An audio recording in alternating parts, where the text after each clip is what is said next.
प्यारे दोस्तों, बहुत बहुत स्वागत है आपका अपने इस चैनल स्टडी विथ मम्मा बेटी में। तो दोस्तों, हमने जो BSSC CGL AEDO तथा अन्य कॉम्पिटिटिव एग्ज़ाम के लिए प्रैक्टिस सेट की श्रृंखला शुरू की थी, उसे मैं आगे कंटिन्यू कर रही हूँ।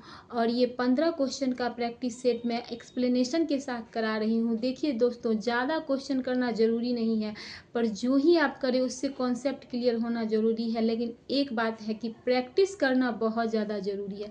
तो आप मेरे इस 15 क्वेश्चन के प्रैक्टिस सेट को देखिए और मुझे बताइए कि आपको ये कैसी लगी। अगर अच्छी लगी है तो मैं इसे आगे और कंटिन्यू करूँगी। और साथ साथ आप मुझे ये भी बताइए कि आप BSSC CGL AEDO या अन्य एग्ज़ाम से संबंधित किस तरह का वीडियो चाहते हैं। तो शुरू करते हैं 15 क्वेश्चन का ये प्रैक्टिस सेट। नमस्कार दोस्तों, बहुत बहुत स्वागत है आपका अपने इस चैनल स्टडी विथ मम्मा बेटी में। दोस्तों, हमने जो BSSC Bihar BSSC CGL 4 AEDO आदि अन्य एग्ज़ाम के लिए GK GS का प्रैक्टिस सेट प्रारंभ किया था, उसी कड़ी में ये मेरा तीसरा प्रैक्टिस सेट है। आज मैं आप लोगों के साथ 15 क्वेश्चन को सॉल्व करने वाली हूँ और इसके साथ साथ जो भी इससे रिलेटेड क्वेश्चन बनते जाएंगे मैं उसे भी बताते जाऊँगी। तो आइए दोस्तों, आप मेरे साथ जुड़िए और निश्चित रूप से इससे आप लाभान्वित होंगे और इसका लाभ आपको सीधा सीधा परीक्षा हॉल में देखने को मिलेगा। तो चलते हैं अपने पहले क्वेश्चन की ओर। निम्नलिखित में से कौन सा सहायक संधि की विशेषता नहीं है?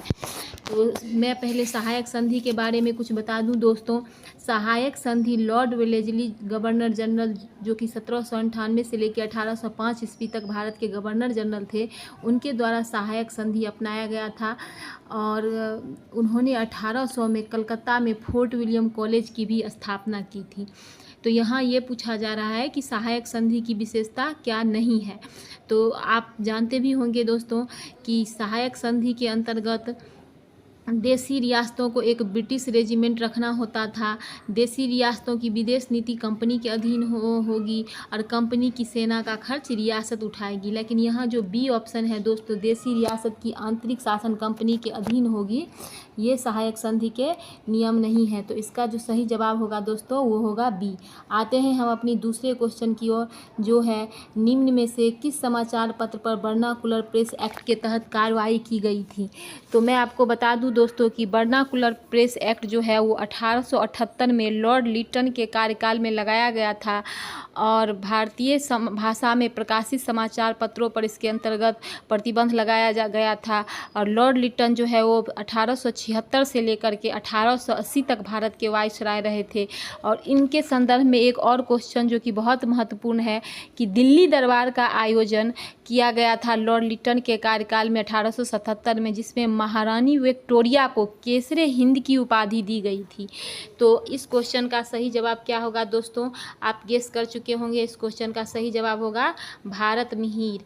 भारत मिहिर वो समाचार पत्र था जिसपे कि वर्नाकुलर प्रेस एक्ट के तहत कार्रवाई की गई थी। आते हैं अपने तीसरे क्वेश्चन की ओर दोस्तों, जो कि है इंडिपेंडेंस नामक समाचार पत्र किनके द्वारा संपादित किया गया था? के एम पनिक्कर, मोतीलाल नेहरू, जवाहरलाल नेहरू, चित्तरंजन दास। तो इसका सही जवाब आप बताइए दोस्तों। तब तक मैं आपको बता दूं कि केसरी बाल गंगाधर तिलक द्वारा लिखा गया था।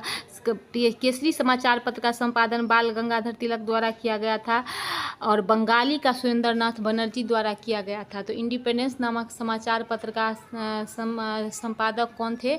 तो ये थे मोतीलाल नेहरू। ऑप्शन बी इनका सही आंसर होगा। तो आशा करती हूँ कि आपको ये सब समझ में आ रहा होगा। अब हम आते हैं अपने तीसरे क्वेश्चन की ओर दोस्तों, जो कि है चौथे क्वेश्चन की ओर, जो कि है बाल हत्या प्रथा किस प्रेसिडेंसी में अधिक थी? तो ऑप्शन है मद्रास, मुंबई, बंगाल। तीन प्रेसिडेंसी आप जानते ही होंगे ब्रिटिश शासन के अधीन जो थी, मद्रास प्रेसिडेंसी, मुंबई प्रेसिडेंसी और बंगाल प्रेसिडेंसी। इसमें बाल हत्या जो है वो बंगाल प्रेसिडेंसी में बहुत अत्यधिक थी। तो इसका आंसर सी होगा। अब आते हैं हम अपने पांचवें क्वेश्चन की ओर। रेशमी रुमाल षड्यंत्र किससे संबंधित है? तो मौलवी अहमदुल्ला, मौलवी उबैदुल्लाह सिंधी, मौलाना बशीर खुदा बख्श सिंह। तो इस क्वेश्चन का सही जवाब होगा दोस्तों ऑप्शन नंबर बी, मौलवी उबैदुल्लाह सिंधी जो थे वो रेशमी रुमाल के जो थे रेशमी रुमाल आंदोलन से संबंधित थे। अब आते हैं हम अपने छठे क्वेश्चन की ओर। असहयोग आंदोलन के लिए प्रस्ताव किस कांग्रेस अधिवेशन में पारित किया गया था? देखिए दोस्तों, इस क्वेश्चन में मैंने स्टार लगाया है क्योंकि मैंने कल भी आपको बताया था कि असहयोग आंदोलन का जो ये क्वेश्चन है वो कई बार पूछा गया है। और मैं आपको इसके संदर्भ में बता दूं कि असहयोग आंदोलन की शुरुआत 1 अगस्त 1920 को महात्मा गांधी के द्वारा की गई थी और उसी दिन दोस्तों बाल गंगाधर तिलक की मृत्यु हो गई थी। अब असहयोग आंदोलन के दौरान जो है भारत के वायसराय लॉर्ड चेम्सफोर्ड थे, जिनका कार्यकाल 1916 से लेकर के 21 तक था। तो नागपुर अधिवेशन में इसका कांग्रेस का प्रस्ताव जो है ये पारित किया गया था असहयोग आंदोलन का। और ये कोलकाता अधिवेशन में जो है कोलकाता के विशेष अधिवेशन जो था उसमें निर्णय लिया गया था, जबकि नागपुर अधिवेशन में पारित किया गया। तो आते हैं हम अपने 7वें क्वेश्चन की ओर, जो है कि निम्नलिखित में से कौन पारिस्थितिक तंत्र के विषय में सही नहीं है? पारिस्थितिक तंत्र अगर आया है तो मैं आप लोगों को एक बात बता दूं दोस्तों कि सबसे पहले इकोलॉजी शब्द का प्रयोग किन्होंने किया था? क्या आपको याद है कि सबसे पहले इकोलॉजी शब्द का प्रयोग मैं बता दूं अर्नेस्ट हैक्ले ने 1869 में किया था। और वहीं इकोसिस्टम शब्द का प्रयोग सबसे पहले A.G. टांसले ने किया था। ये दोनों क्वेश्चन बहुत ही महत्वपूर्ण है, कभी इकोलॉजी पूछता है कभी इकोसिस्टम पूछता है और हम बहुत ज़्यादा कंफ्यूज हो जाते हैं। और इस क्वेश्चन का जो सही जवाब होगा वो होगा ऑप्शन नंबर ए, यह एक वन तंत्र होता है। अब आते हैं हम अपने 8वें क्वेश्चन की और दोस्तों, निम्नलिखित में से कौन प्रसिद्ध जैविक हॉट स्पॉट है? तो इसका ऑप्शन जो होगा वो ऑप्शन नंबर डी होगा, पश्चिमी घाट। पश्चिमी घाट जो है वो फेमस हॉट स्पॉट है। अब हम आते हैं 9वें क्वेश्चन की ओर, किस चक्र के संचालन में सौर विकिरण की महत्वपूर्ण भूमिका है? कार्बन चक्र, जल चक्र, नाइट्रोजन चक्र और हाइड्रोजन चक्र। तो इस क्वेश्चन का सही जवाब होगा दोस्तों हाइड्रोजन चक्र। हाइड्रोजन चक्र के में जो है सौर विकिरण की महत्वपूर्ण भूमिका होती है। अब आते हैं दोस्तों हम अपने 10वें क्वेश्चन की ओर, जो है गौतम बुद्ध ने संघ में भिक्षुणी स्त्री के प्रवेश की अनुमति कहाँ दी थी? गौतम बुद्ध ने अपने संघ में स्त्रियों के प्रवेश पर निषेध लगा दिया था, लेकिन वैशाली में जो है उन्होंने सर्वप्रथम स्त्रियों के प्रवेश का जो है सो अनुमति दी थी। और मैं गौतम बुद्ध के बौद्ध धर्म के संबंध में बता दूं दोस्तों कि 4 बौद्ध संगीति हुई थी, जो सबसे पहला राजगृह में अजातशत्रु के कार्यकाल में, दूसरा वैशाली में काला अशोक के समय में, तीसरा पाटलिपुत्र अशोक के समय में और चौथा कुंडलवन कनिष्क के समय में हुआ था। अब आते हैं हम अपने 11वें क्वेश्चन की ओर दोस्तों, जो कि है भारत के किस क्षेत्र में सर्वाधिक दैनिक तापांतर पाया जाता है? तो इस क्वेश्चन का सही जवाब जो होगा दोस्तों वो होगा भारत के मरुस्थलीय क्षेत्र में सर्वाधिक दैनिक तापांतर पाया जाता है। अब आते हैं हम अपने 12वें क्वेश्चन की ओर दोस्तों, 3 जनवरी को उपसौर की घटना होती है। इस दिन पृथ्वी पर दिन रात बराबर होते हैं। इस दिन पृथ्वी पर सबसे ठंडा दिन होता है। इस दिन पृथ्वी सूर्य की सबसे न्यूनतम दूरी पर होती है। इस दिन पृथ्वी की दूरी सबसे अधिक होती है। तो इस क्वेश्चन का सही जवाब आप बताइए। ये क्वेश्चन बहुत बार रिपीटेड क्वेश्चन है दोस्तों। तो इस दिन पृथ्वी सूर्य की दूरी से सबसे न्यूनतम होती है। हमें ये याद रखना है कि न्यूनतम होती है। और इसी से रिलेटेड एक क्वेश्चन ये पूछता है, इसे हम उपसौर और एक होता है अपसौर। अगर आप इंग्लिश शब्द में देखें तो प्रीहेलियन और एपीहेलियन। तो 4 जुलाई को जो होता है पृथ्वी से सूरज की दूरी सबसे अधिकतम होती है, जबकि 3 जुलाई को सबसे न्यूनतम होती है। इस घटना को उपसौर कहते हैं, जबकि उस घटना को अपसौर कहते हैं।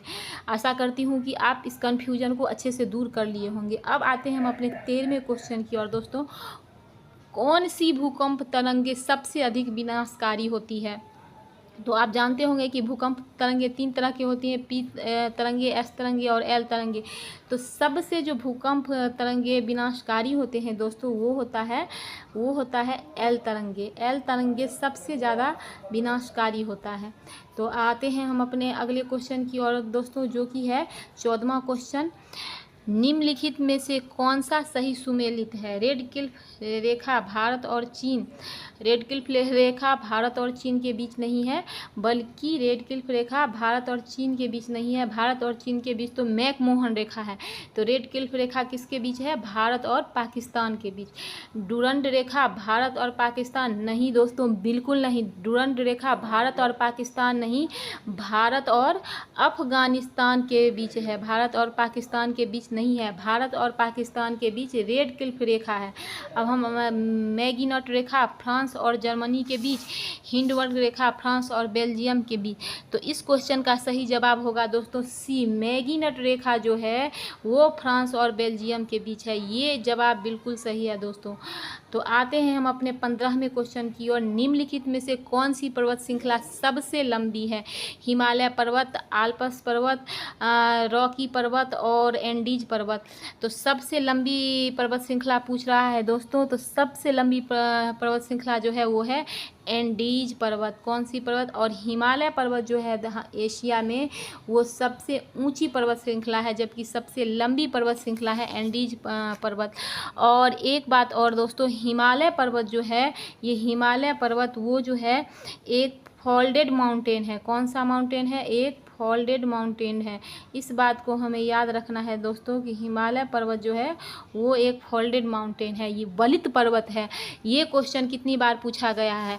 तो आशा करती हूँ कि आप मेरे इस कड़ी से बहुत ज़्यादा लाभान्वित होंगे और इस बार आप हम मेरे साथ आगे बढ़िए और प्लीज़ बताइएगा कि आपको मेरा ये प्रैक्टिस सेट कैसा लगता है और इसमें मुझे क्या सुधार की आवश्यकता है। अगर मुझे आपके कमेंट में किसी तरह की सुधार की आप मुझे सुझाते हैं तो मैं उस पर विचार करूंगी और निश्चित रूप से मैं आगे इसको और बेहतर बनाने की कोशिश करूंगी। तो नमस्कार दोस्तों, कल फिर एक नए प्रैक्टिस सेट के साथ मिलते हैं।